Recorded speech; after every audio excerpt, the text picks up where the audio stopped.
আজকে যেখানে কাজে গিয়েছিলাম বন্ধুরা, সেখান থেকে আর কিছুটা পথ গেলেই আমার দিদির বাড়ি।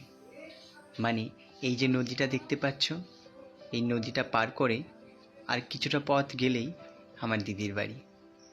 কিন্তু সত্যি কথা বলতে বন্ধুরা, ইচ্ছা থাকলেও কোনো উপায় ছিল না।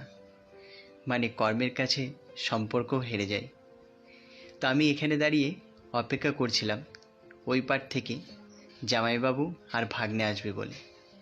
কারণ আমি দিদির জন্য দিদির পছন্দের প্রিয় ইলিশ মাছ নিয়ে এসেছিলাম, যেটা আমি এখানে দিতে এসেছি। কিন্তু দিয়ে আবার আমাকে চলে যেতে হবে কর্মে, মানে যেখানে আমি কাজ করতে এসেছি সেখানে। তো কিছুটা সময় হাতে করে আমি এখানে এসেছিলাম যেটা দেওয়ার জন্য, আর দিতে এসে তোমাদের জন্য এই ছোট্ট ভিডিওটা তৈরি করছিলাম। আর দেখতেই পাচ্ছ এই যেই জায়গা যেখানে আমি ছোট্টবেলা থেকে যাতায়াত করেছি, সেই নদী পথ। তো শেষ পর্যন্ত ভাগ্নেরা ওই পারে চলে আসে, আর আমি নৌকায় করে ওই পারের দিকে রওনা দিই।